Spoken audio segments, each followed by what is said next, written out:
What's up, fight fans? It's Gries with MMA Weekly, and we are here at Gila River Arena in Glendale, Arizona, right outside of Phoenix with the legend, the GOAT, in my opinion, and a lot of yours too, one of the greatest to ever step into any form of combat sports, Anderson Silva, the Spider. 46, 47 now? 47. 47. I'm 50, so I'm only 3 years older than you, man. And I see you here headlining with Jake Paul coming up on October 29th in Phoenix, another boxing match. You've already beaten Chavez Jr. We'll get to that in a minute. You've already knocked out Tito, but here you just keep continuing to stay in shape and finding yourself in these big events. How does it feel to be headlining another major event on Showtime in DAZN? I'm so happy. I'm so happy to stay here today with you. I'm so happy to continue doing something I love. It's so special for me. It's so special. I can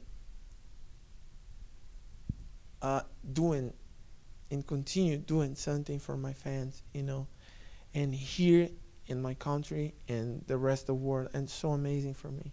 How are you able to do it at 47? How are you able to stay in such great shape? I know a lot of it's mental, and you take great care of yourself. You always have, right? But what is it that allows you to continue to compete at such a high level at 47 years old? Well, I have my two kids fighting, Gabriel and Khalil fighting.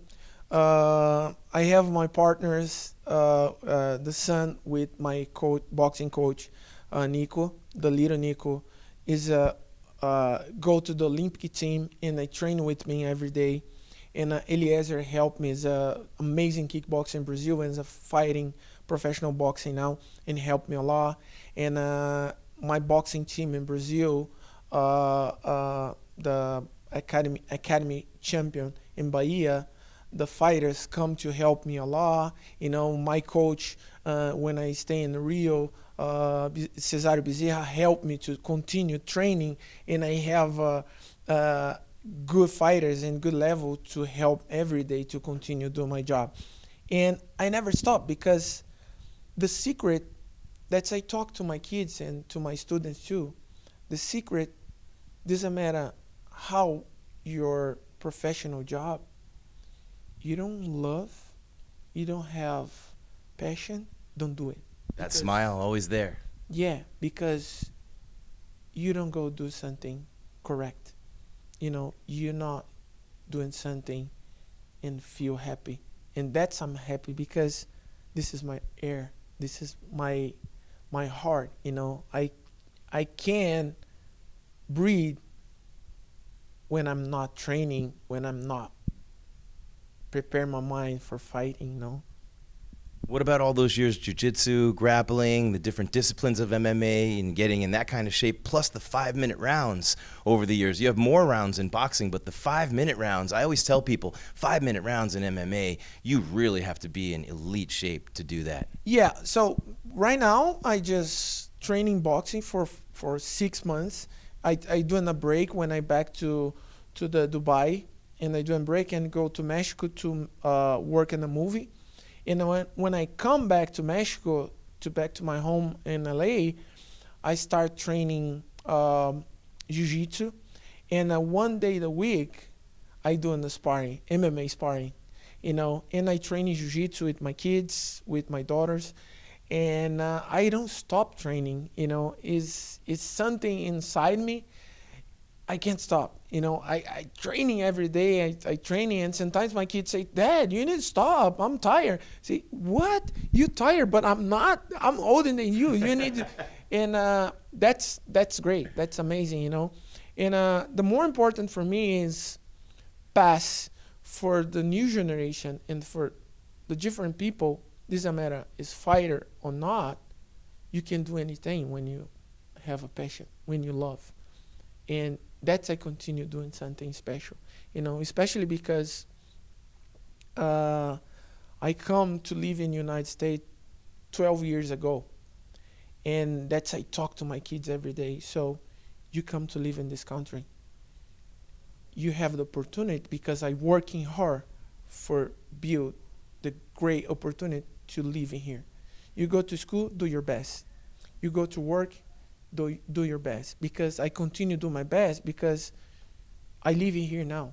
I can live in here and don't do my best, because a lot of people born here, and I take the space for these people. That's I'm here, and I continue doing my job and continue doing something special because I love my job. I love fighting. I love working the movies, and I studying a lot every day. I keep pushing me hard every day, for prove my respect for my fans, for this country, and for the new generation. I have to ask you, and we have to wrap this up, and you've overcome some injuries. You're one of the greatest of all time in MMA. Two-part question. One is, what do you see from Jake Paul? How do you attack him? How do you win this fight? And is it extra important to you to be the MMA guy who beats him after the wins over Askren and Tyron Woodley?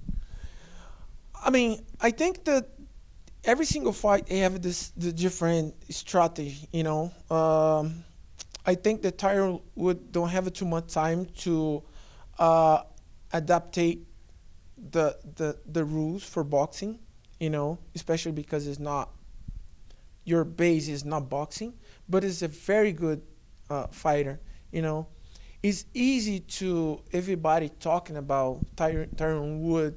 Oh, the Jake beating 2 times, but it's easy to talk. It's easy to say, oh, the guy lost the fight because this and this. Easy to talk. Oh, Jake is not real fighting, but because the people is not there, And when you go talk, you need to go doing something better than the guys, And I respect everybody. I respect Tyron Wood because he's putting a hard job to go to fight. It's not easy. You go inside the ring, you go inside the cage, you go in the mat to fight. It's not easy. You need to prove for yourself how much you prepare for that, And I respect these guys.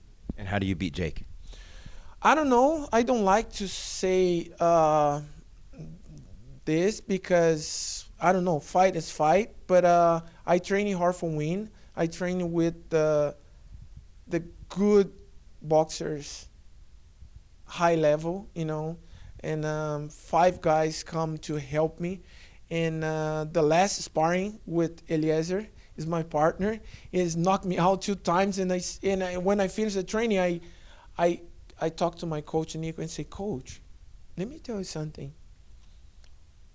Why the guys knocked me out 2 times? And the coach say, you need to prepare for war. And you prepare for war. And I say, okay, all right. Next time, and I talk to my friend, I say, Eliezer, next time, when I feel the first punch, I go kick your face. and I hug me and say, come on, bro, I love you. And I say, okay, I love you too. It's joking. But it's a good training. It's a high level, And the kids are younger than me, is a 22, 23, 17. And the kids is so fast and good technique. And I'm so happy because I continue training in high level, That's Anderson Silva, one of the greatest of all time. Where you rank him at the top of Goat Mountain in MMA is up to you, but he's at the very top no matter whose Goat Mountain it is. Very, very happy to see Anderson Silva continuing to fight on, and he's going to headline against Jake Paul October 29th, Showtime in DAZN, Gila River Arena right here in Glendale. Thank you so much, champ. It hasn't been the same without you. We miss you over in the UFC. Oh, man, I think my time in there is amazing time.